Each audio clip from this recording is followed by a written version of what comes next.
What if I told you I wasn't supposed to be here today? That's a fact. You see, I was born dead. No heartbeat, nothing. I weighed 1 pound, 2 ounces, 9 weeks early. I got bit in the palm of your hand. My lungs and organs were not developed, causing me to acquire cerebral palsy. Now, the doctors did not know how severe my case would be, so they predicted I would never walk nor talk. Look at me now. I had many problems when I was younger. I had trouble eating and walking and crawling. I had a golden retriever named Effie. Effie was a great dog. What would happen is I would bang on the floor. Effie would come over, lay on the ground. I would climb on her back. She would take me all over the house. My own personal Cadillac. How many kids can say that? Not many. I mentioned I had trouble eating. My mom, bless her heart, she would spend 3 hours every meal feeding me. That's love. That's dedication. Without that, I don't know if I would be here today. Now, I was grown up into a military family. I was always around grown-ups, never around kids. But when I did get around kids, I noticed one very important lesson. Kids are mean. I would get stared at, laughed at, get called names, day in and day out. That would get to anyone. But I learned that not all kids were mean. When my dad retired, my mom found the YMCA. The YMCA is a great organization. And I really felt love and acceptance from the Y. They immediately saw my leadership abilities. So they invited me into the Leaders Club. The Leaders Club is an YMCA-wide organization where you volunteer, and at the end of your volunteer session, you'll go to Lewis Leader School. A school where 600 teenagers for 1 week come together every summer and learn and study leadership and physical education. It's a 6-week, 6-year program, and I went all 6 years. That's me getting my diploma. Your diploma is a 6-year jacket. And I remember the last night when I got my jacket, my best friend David Logan, he pulled me up into his room. He started crying. He's like, James, You mean so much to me. It would mean the world to me if you would come back next year and you give me my jacket. I began losing it.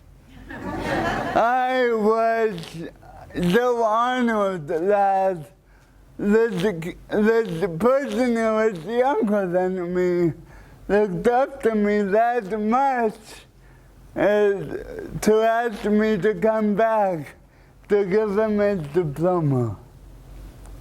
That's David Logan, awesome kid.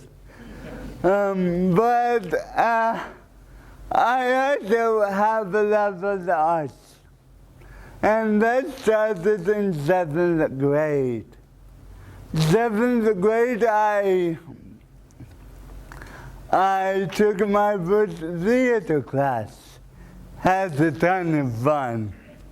I also took a TV production class where I would go on to win my very first documentary award, first place in the state of Florida, for a 5-minute documentary on my life. Looking back, it's cheesy as hell, but I won first in state, so it can't be that bad. Also, in 8th grade, I was the class president. Now, listening to those stories, you may say that my life may not be that bad. Well, it's not all flowers and roses. In high school, I remember getting my lunch, going to a table, sitting down with a group of kids. Everyone around me at once got up and left me to eat alone. That happened for 4 years. I decided to join the swim team because I love being outdoors and I love the water. But I faced a lot of discrimination from my own teammates. Senior year, I showed them wrong. Senior year, I made the captain of that swim team.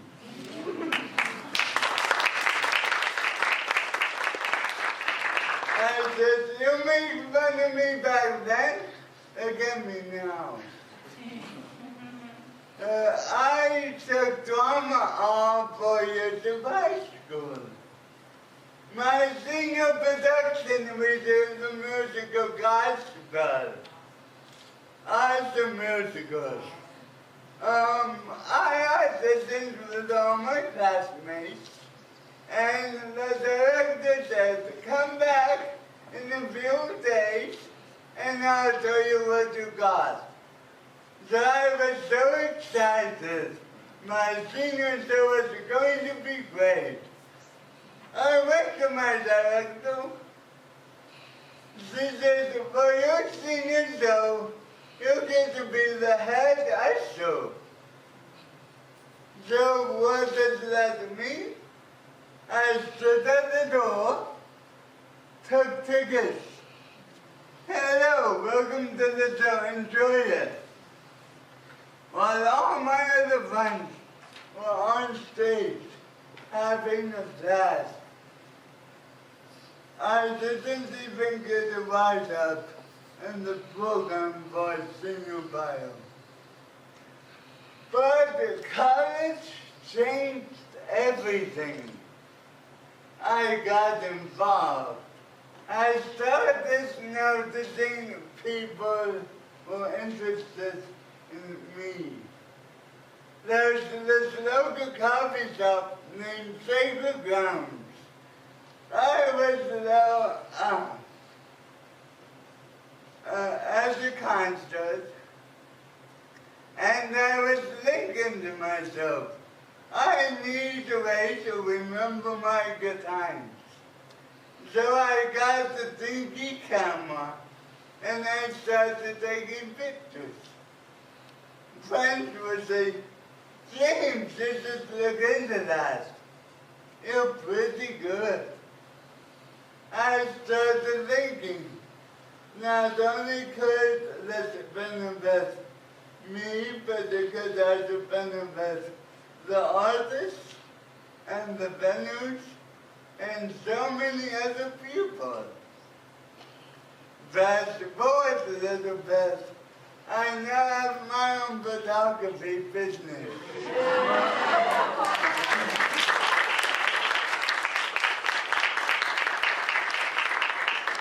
I do portraits and a lot of different things. I love photography. But while I was doing that, I got my bachelor's in theater arts and a minor in leadership studies. After that, I attempted to get into graduate school. I went to my advisor. My advisor was like, James, we are hesitant to let you in. But I, being the determined person that I am, I fought that. I went to the student ombudsman office and I said, can you please help me fight for this? I really want to get into this master's program. So they let me in. So I asked my professor, my advisor, the very first semester and the very last semester. The last semester I had a film class. I made a 10-minute film. He said, I quote, this is the best student film I have seen in the 5 years I have taught this class. Then he stopped the whole class and says, you know, I'm gonna be real with you. I didn't want to let James in the program. I was scared because his GPA wasn't good enough. But seeing him grow, seeing him flourish in the program, he has survived our stereotypes, and he has totally opened my mind. And now I have a Master's of Education in Instructional Technology. So you may be asking, where all this leads us? Where do all these stories take us? The title of my talk is Disabled. I don't think so. Let's look at the word disabled. We have this, which means not, and able, your ability to do things. Swim team captain, scuba diving license, country line dancer, yes, filmmaker. How am I disabled? If anyone can tell me how I am disabled, please come talk to me afterwards. I would love to hear how I'm disabled. And I want to propose a new term for you. Instead of the word disabled,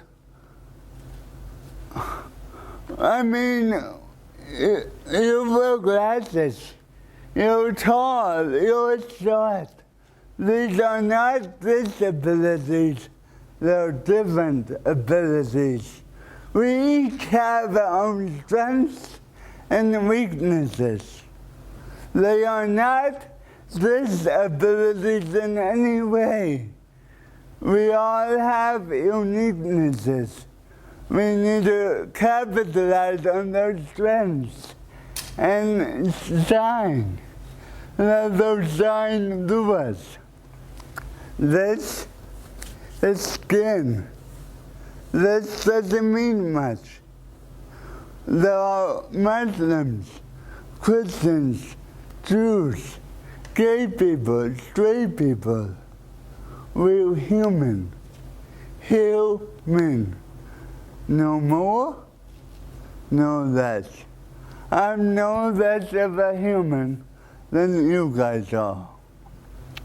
You're no more of a human than I am because I'm differently able.